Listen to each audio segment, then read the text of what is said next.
I knew it was coming the moment David Morgan strutted into the office that morning, his expensive Italian shoes clicking against the hardwood floors like a countdown.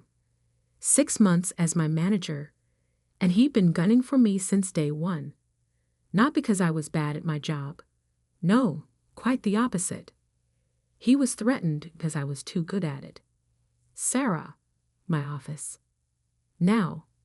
His voice carried across the open-plan workspace, deliberately loud enough for everyone to hear.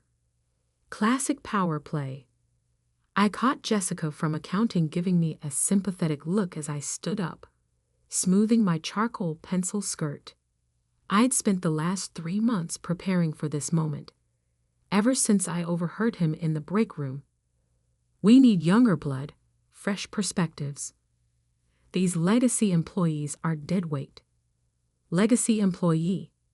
That's what he called anyone who'd been at Meridian Technologies longer than him. Anyone who remembered when the company actually innovated instead of just chasing quarterly profits. His office was all glass and chrome, trying too hard to look Silicon Valley in our decidedly East Coast firm. He didn't offer me a seat. Another power play.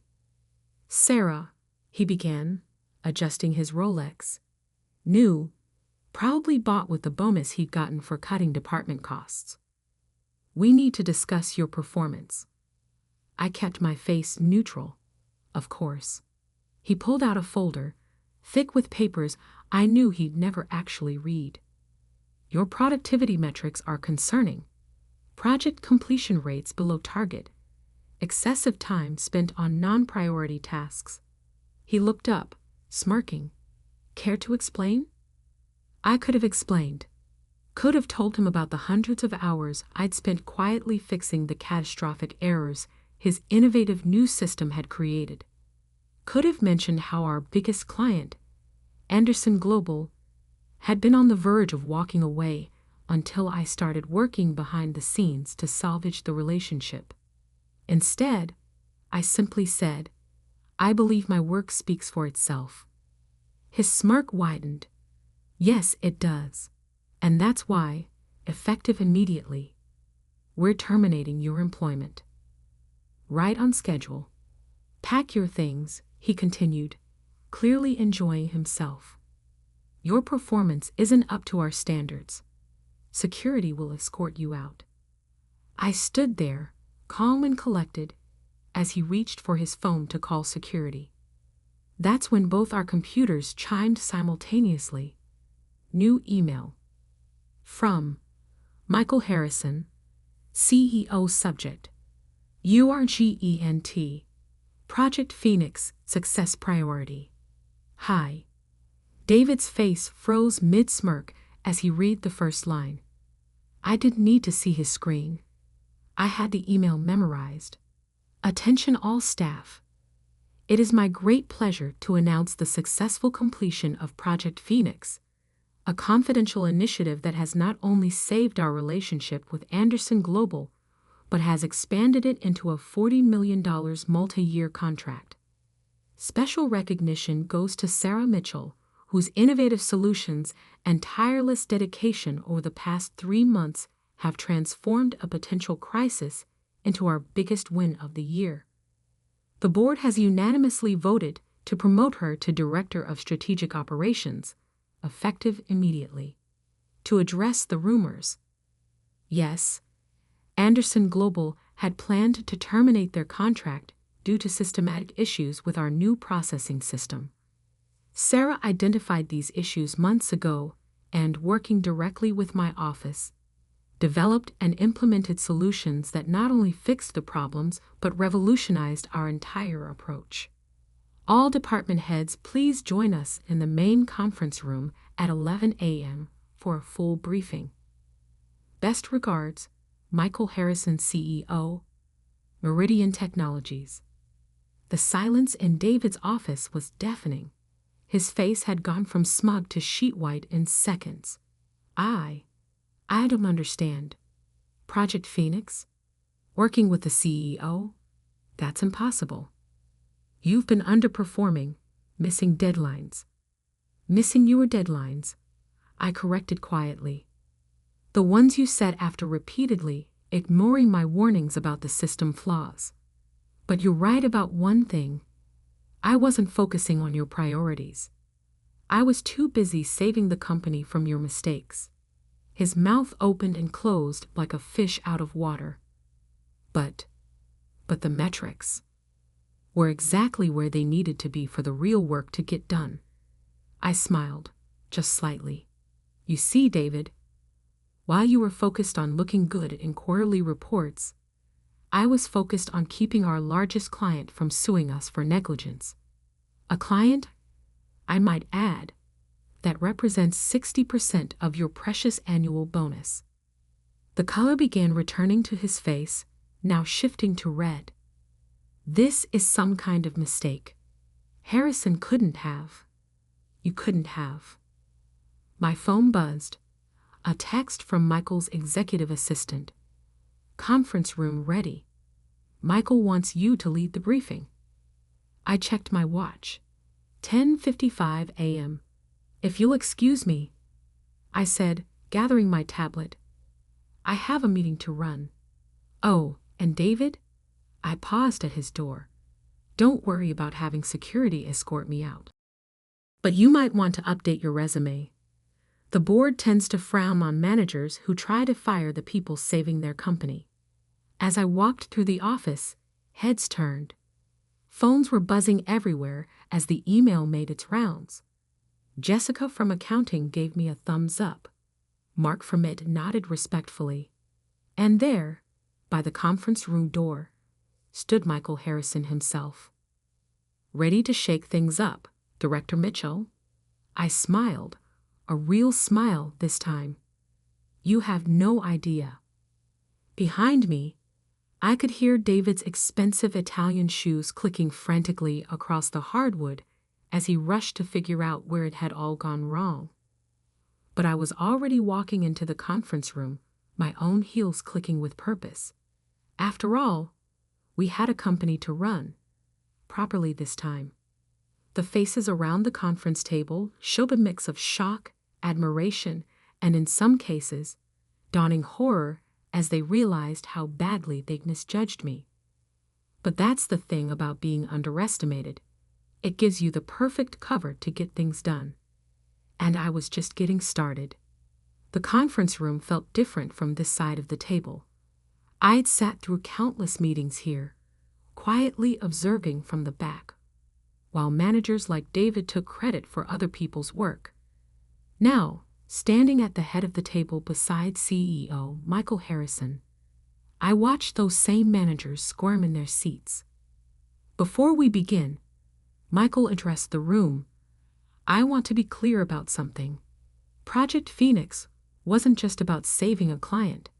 It was a test of our systems, our leadership, and our company culture.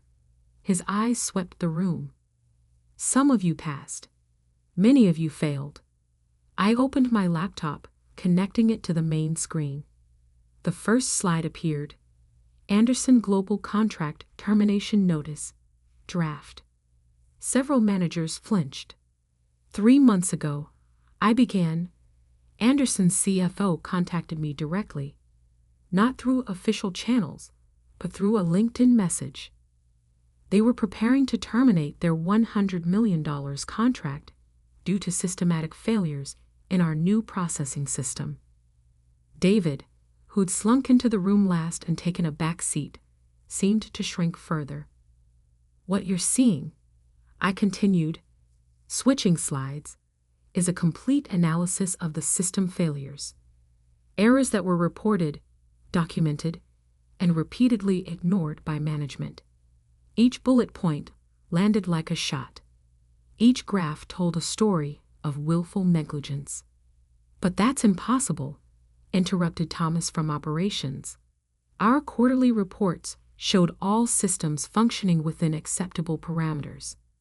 I smiled. Funny thing about parameters. They're only as good as the people setting them. I pulled up another slide. These are the real numbers, not the filtered data that made it to quarterly reports. The system wasn't just failing, it was actively corrupting client data. The room erupted in murmurs. I caught snippets. How did we miss this? Who approved these changes? David assured us. Ms. Mitchell. A sharp voice cut through the chaos. Victoria Pierce, our board chair, who I hadn't even noticed entering the room. Please continue. I nodded, advancing to the next slide. Project Phoenix had 3 phases. First, develop a parallel system to prevent further data corruption. Second, quietly recover and restore compromised data. Third, implement a complete overhaul of our processing architecture. Alone? Someone asked. You did all this alone? No, I said. I had help. Jessica from accounting, who stayed late every night cross-checking figures. Mark from IT, who wrote code on weekends. Junior staff who believed in doing things right instead of just doing them fast. I clicked again, and their names appeared on screen. 23 people, mostly lower-level employees, all overlooked by management. While some managers were focused on metrics and bonuses, I continued, these people were focused on saving our company. They deserve recognition and promotions. Victoria Pierce was taking notes. David was typing frantically on his phone. But the real hero of this story, I said, is sitting right there. I pointed to Raj Patel, a junior developer who looked startled at being called out. Raj identified the initial system flaw. He reported it through proper channels 7 times. Each time, he was ignored or told to stay in his lane. So he came to me. Raj sat up straighter as several heads turned his way. Which brings us to the future. I switched to the final slide. Anderson Global isn't just staying. They're tripling their contract on one condition. I paused, letting the tension build. They want a complete restructuring of our management approach. More collaboration, less hierarchy, more innovation, less politics. Michael stepped forward, which is why, effective immediately, we're announcing several changes. Sarah Mitchell is our new Director of Strategic Operations. Her first task, evaluating all current management positions. The room went very quiet. Some of you, I said, looking directly at David, will be invited to reapply for your positions. Others will be offered different roles more suited to your abilities. And some of you will be encouraged to seek opportunities elsewhere. David's phone clattered to the floor. You can't do this, he sputtered. I have contracts, agreements. Actually, Victoria Pierce spoke up. We've reviewed those agreements. Attempting to terminate an employee who's actively saving a $100 million client relationship. That's grounds for immediate dismissal. I almost felt sorry for David. Almost. Your new team assignments are being sent now. I announced as phones began buzzing around the room. If your name isn't on a team list, HR will be reaching out this afternoon.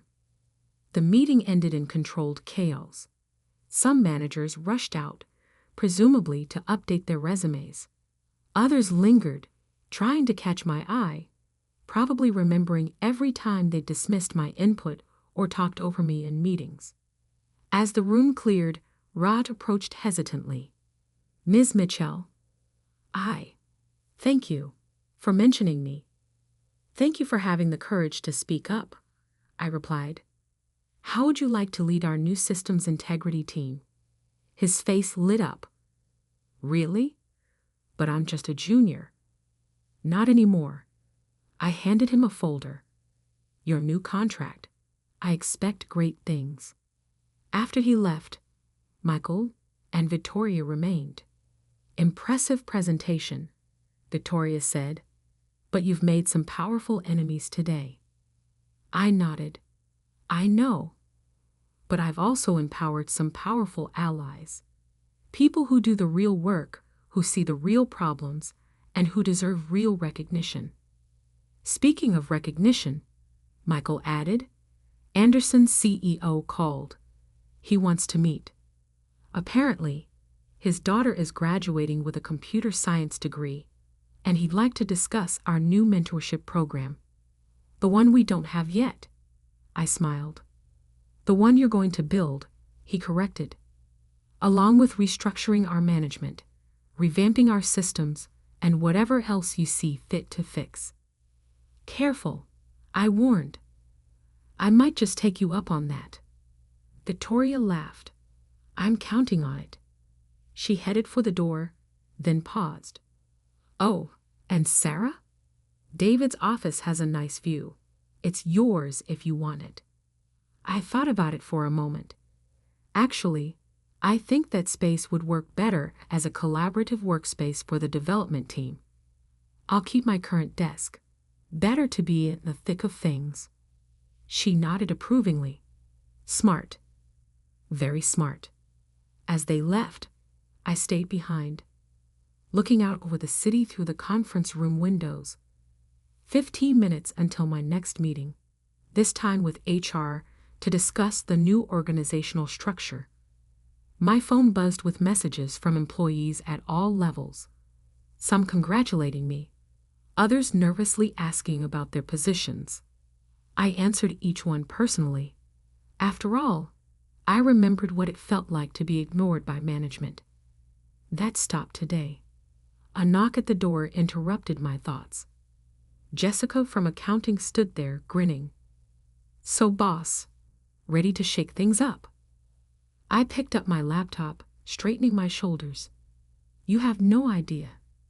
Get the team together. We've got a company to rebuild. David's office was already being cleaned out.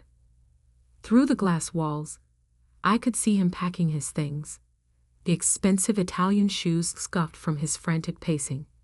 As I walked past, he looked up, finally understanding what I'd known all along. Real power isn't about corner offices or fancy titles. It's about doing the work that matters, building the right relationships, and playing the long game. And I was just getting started.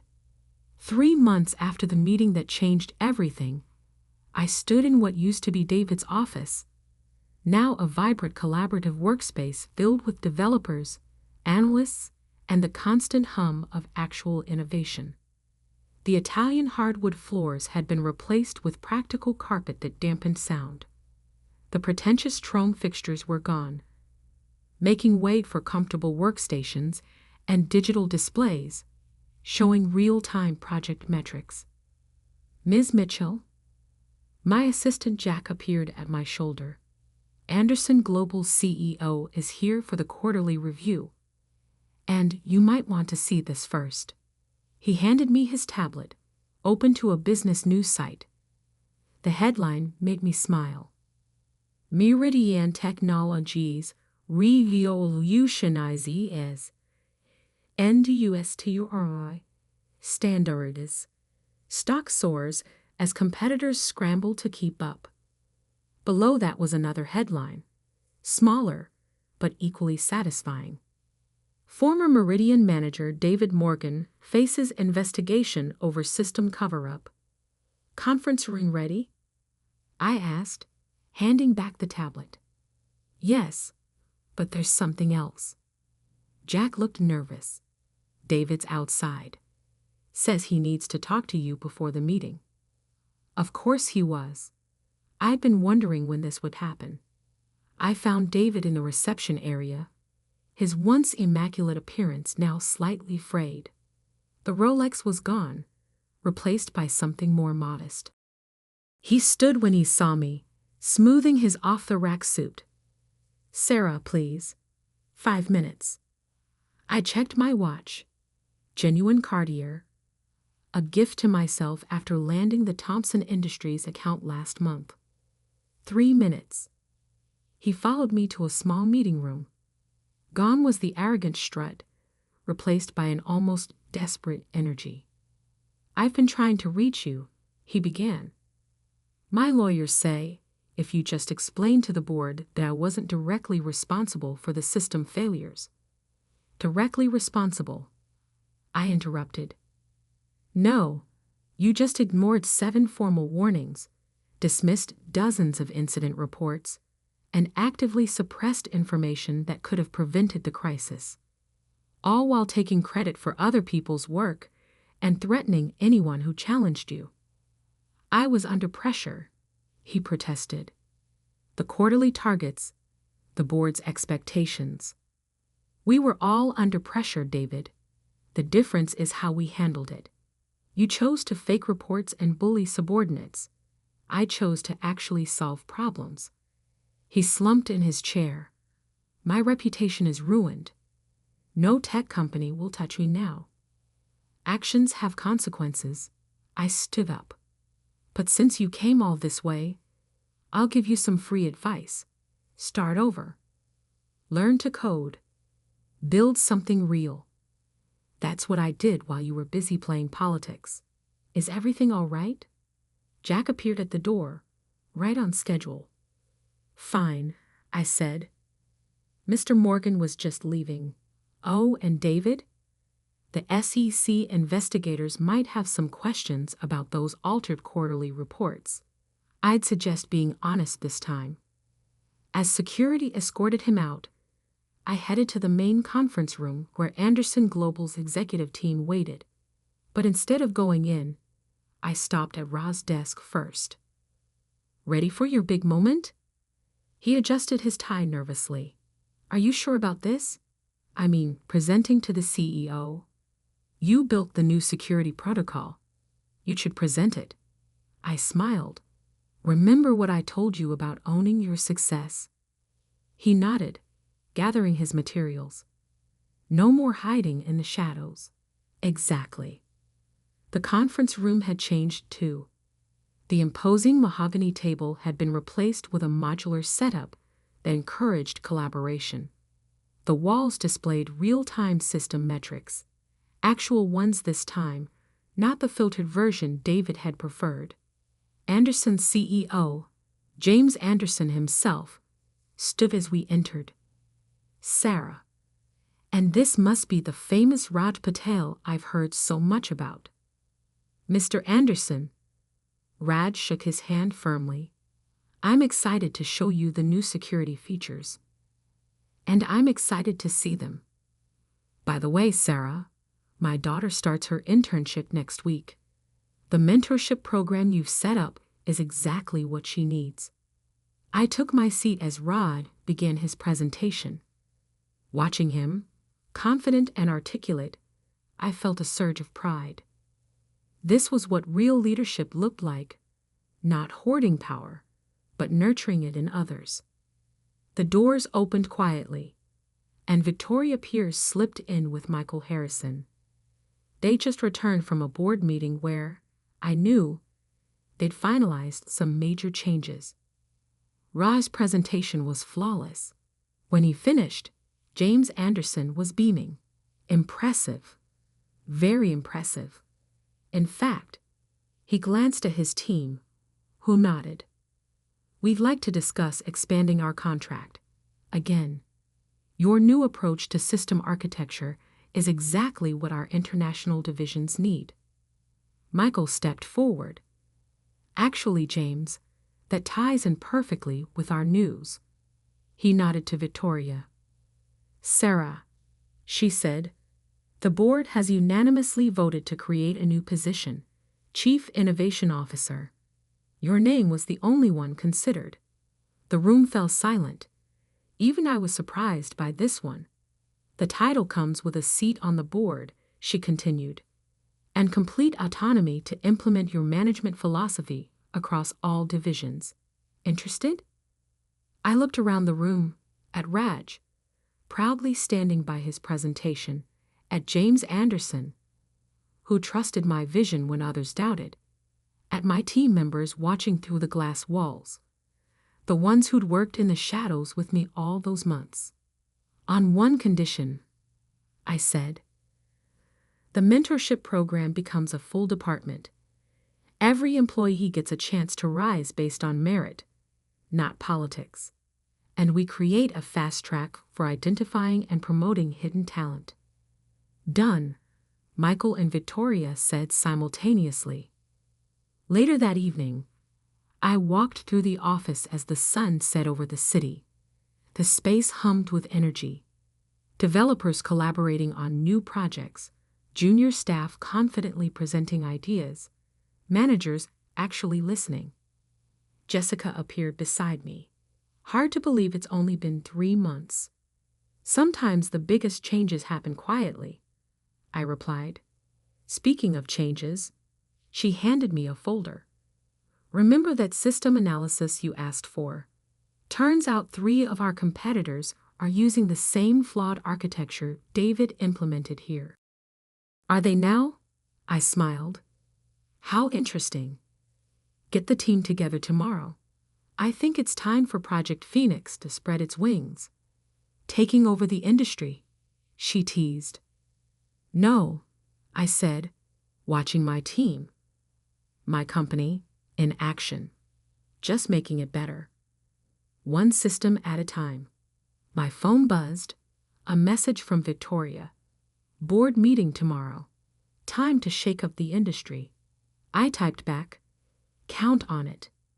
As I headed to my modest but comfortable office, still my original desk, just with a better chair, I passed the wall where we'd hung our new company motto. Innovation happens in the shadows until it steps into the light. Below it, in smaller text, success isn't about who takes credit. It's about who does the work. David's expensive Italian shoes had left scuff marks on the floor that first day.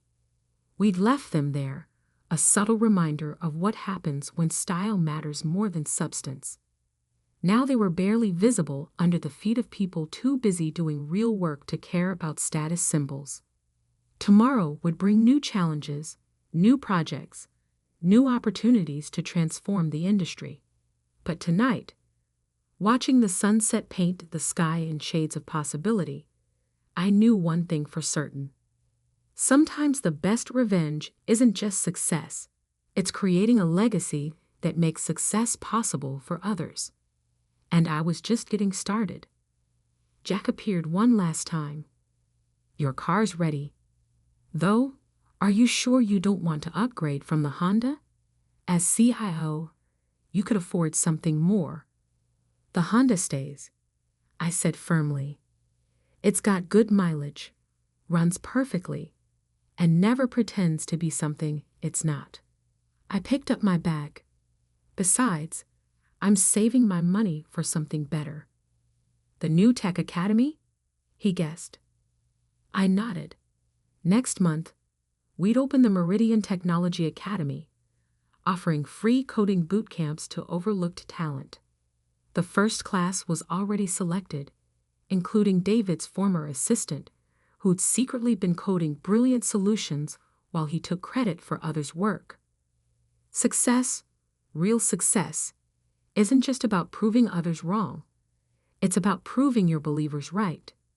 And as I drove home in my reliable Honda, passing gleaming office towers and bustling tech startups, I smiled thinking about tomorrow's board meeting. Because while David had been focused on looking powerful, I'd been focused on becoming powerful.